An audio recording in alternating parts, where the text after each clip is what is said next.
My name is Ethan, and this story begins about a year ago when I moved into a quiet, suburban neighborhood. I was looking for a fresh start after a messy breakup and a series of bad decisions that left me feeling like I needed to escape my old life. The neighborhood I chose was perfect, low crime, tree-lined streets, and mostly families.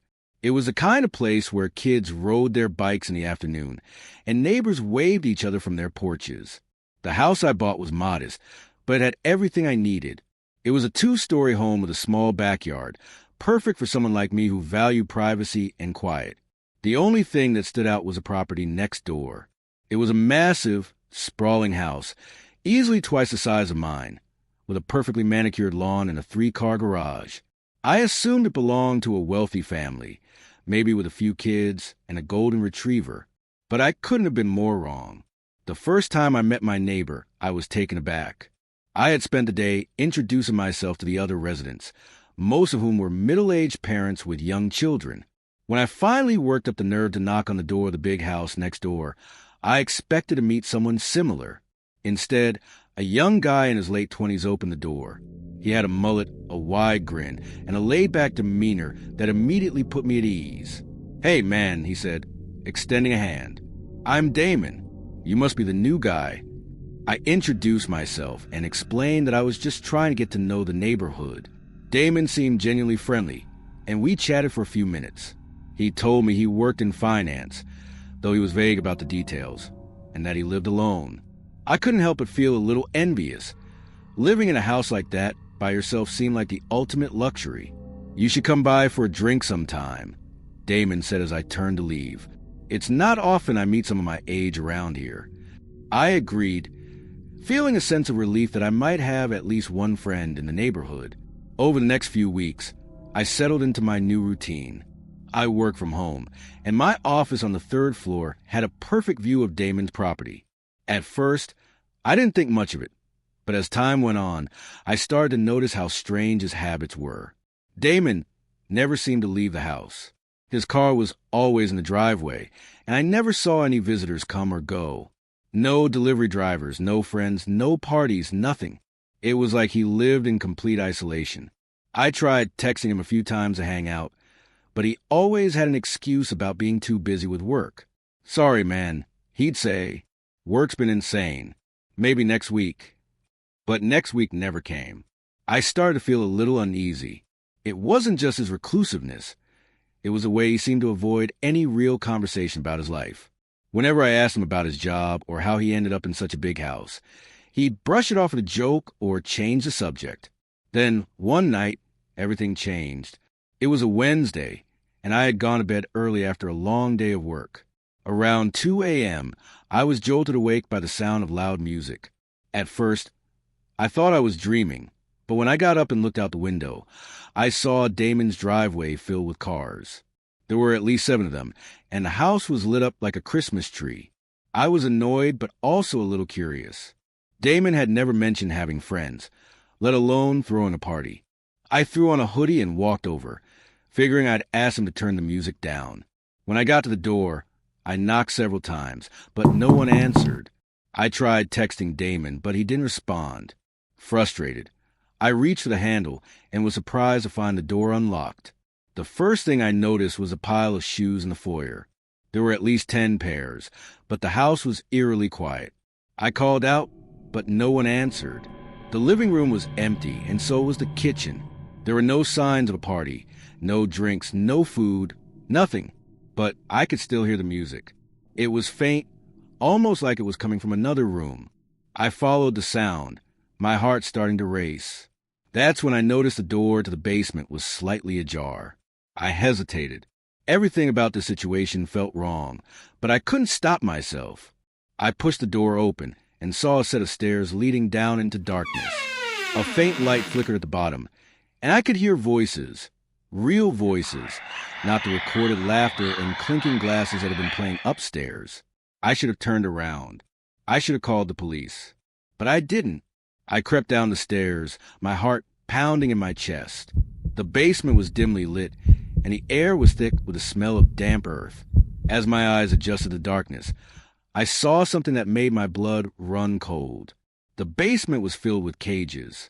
Each one was just big enough to hold a person, and inside them were men and women, their faces gaunt and their eyes hollow. They stared at me in silence, their expressions a mix of fear and desperation. At the far end of the room, Damon stood with his back to me. He was talking to someone, a man in a suit who looked out of place in the grim surroundings. I couldn't hear what they were saying, but the tone was urgent. I backed away slowly, trying not to make a sound. But as I turned to leave, my foot caught on something and I stumbled. The noise was enough to alert Damon, who spun around and saw me. For a moment, we just stared at each other. Then Damon's expression hardened, and he started toward me. I didn't wait to see what he would do. I bolted up the stairs, my heart racing as I heard him shouting behind me. I slammed the basement door shut and ran through the house, out the front door, and across the lawn to my own house. I locked the door behind me and called the police, my hands shaking so badly I could barely dial the number. When they arrived, I told them everything I had seen. It took hours for them to search the house. They found the cages, the people, and enough evidence to arrest Damon on the spot. The man in the suit was gone, but the police assured me they would find him. The people in the cages were rescued, though many of them were too traumatized to speak. I later learned that Damon had been running a human trafficking ring, using his house as a front. The fake parties were a way to cover up the noise and activity in the basement. I never saw Damon again after that night. He was sentenced to life in prison, and the house next door was sold to a nice family with 2 kids and a golden retriever. But I still can't shake the feeling of dread that comes over me every time I think about that night. I came to this neighborhood looking for a fresh start, but I never expected to stumble into something so dark. If there's one thing I've learned, it's that you never really know what's going on behind closed doors.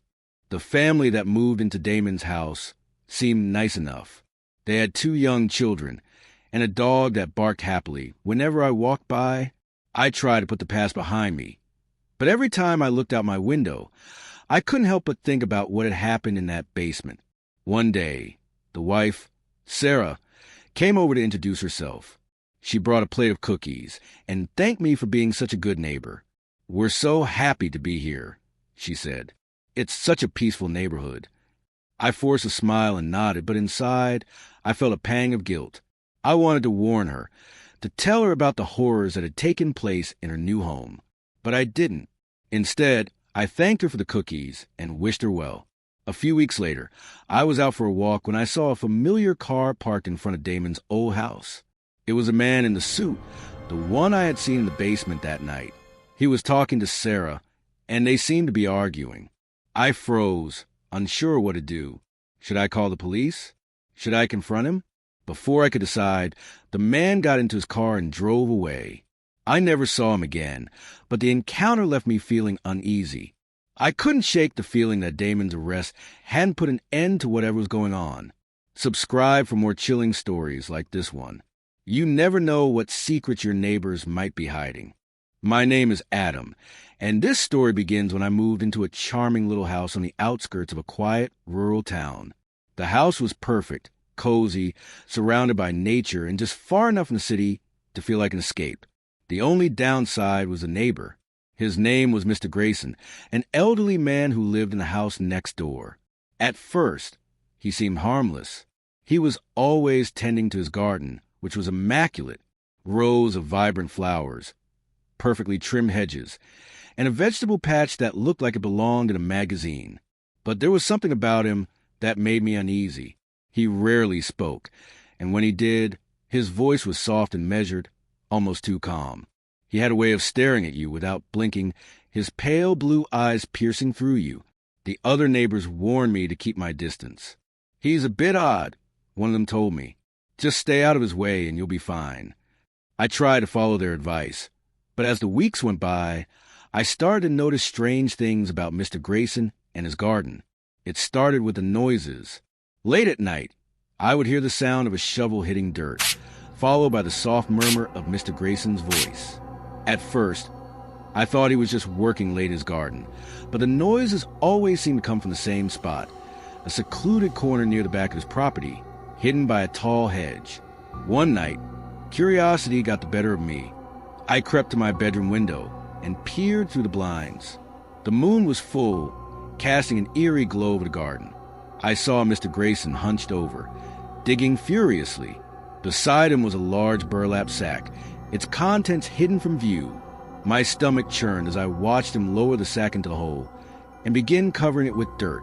I told myself it was just fertilizer or gardening supplies, but deep down, I knew something was wrong. A few days later, I noticed a flyer taped to a mailbox. It was a missing cat poster. The cat, a fluffy orange tabby named Pumpkin, had disappeared a week ago. The owner was offering a reward for any information. I didn't think much of it until I saw another poster the next day. This time, it was a dog, a small terrier named Max. Over the next week, more posters appeared. Missing cats, dogs, even a rabbit. The town was abuzz with theories. Some blamed wild animals, while others suspected a thief. But I couldn't shake the feeling that Mr. Grayson was involved. One evening, I decided to confront my fears. I waited until dark, then slipped into Mr. Grayson's garden. The air was thick with the scent of flowers, but there was something else, a faint metallic smell that made my skin crawl. I made my way to the secluded corner where I had seen him digging. The ground was freshly turned, the soil loose and damp. My hands trembled as I began to dig, my heart pounding in my chest. It didn't take long to find it. Beneath the soil was a shallow grave. Inside were the remains of animals, cats, dogs, and other small creatures. Their bodies were arranged carefully, almost ritualistically, surrounded by strange symbols carved into the dirt. I stumbled back, my breath coming in short gasps. That's when I heard it, the soft crunch of footsteps behind me. I turned to see Mr. Grayson standing there, his pale eyes gleaming in the moonlight. In his hand was a shovel, its blade glinting ominously. "You shouldn't have come here," he said, his voice calm but menacing. I tried to run, but he moved faster than I expected. He grabbed my arm, his grip like iron, and dragged me toward the hole. "You'll make a fine addition to my garden," he whispered. I don't know how I did it, but I managed to break free. I ran as fast as I could, my heart pounding in my ears. I didn't stop until I reached the safety of my house. The police arrived shortly after. They searched Mr. Grayson's property and found more graves, each one filled with the remains of missing pets. But that wasn't all. Buried deeper, beneath the animal graves, were human remains. Mr. Grayson was arrested and charged with multiple counts of murder. The town was in shock, and I couldn't help but feel a sense of guilt. If I had spoken up sooner, would those people still be alive? I moved out of the house soon after. I couldn't bear to live next to that garden, knowing what lay beneath the soil. But even now, years later, I still have nightmares about Mr. Grayson and his garden. Subscribe for more chilling stories like this one. You never know what secrets your neighbors might be hiding. My name is John, and this story begins when I moved into a quaint little cottage on the edge of a small, picturesque village. The house was perfect, surrounded by rolling hills, with a charming garden and a view of the distant woods. The only downside was a neighbor. Her name was Mrs. Whitaker, an elderly woman who lived in the house next door. She was in her late 70s, with silver hair always tied back in a tight bun and a perpetual smile that never quite reached her eyes. She was known in the village as the Green Witch because of her incredible talent for gardening. Her greenhouse, a massive glass structure at the back of her property, was legendary. At first, I thought the nickname was just a harmless joke. Mrs. Whitaker seemed friendly enough, always offering me fresh herbs or vegetables from her garden. But as the weeks went by, I started to notice strange things about her and her greenhouse.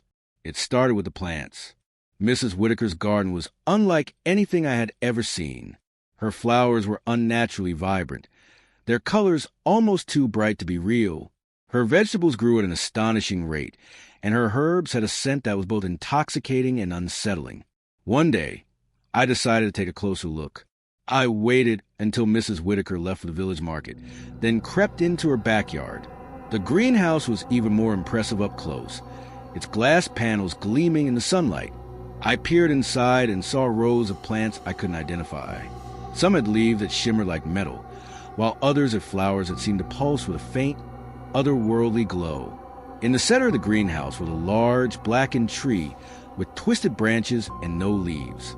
My stomach churned as I realized what I was seeing. These weren't ordinary plants. They were something else entirely. A few days later, I noticed a flyer taped to the village notice board. It was a missing person poster. The man, a local farmer named Tom, had disappeared a week ago. The villagers were offering a reward for any information.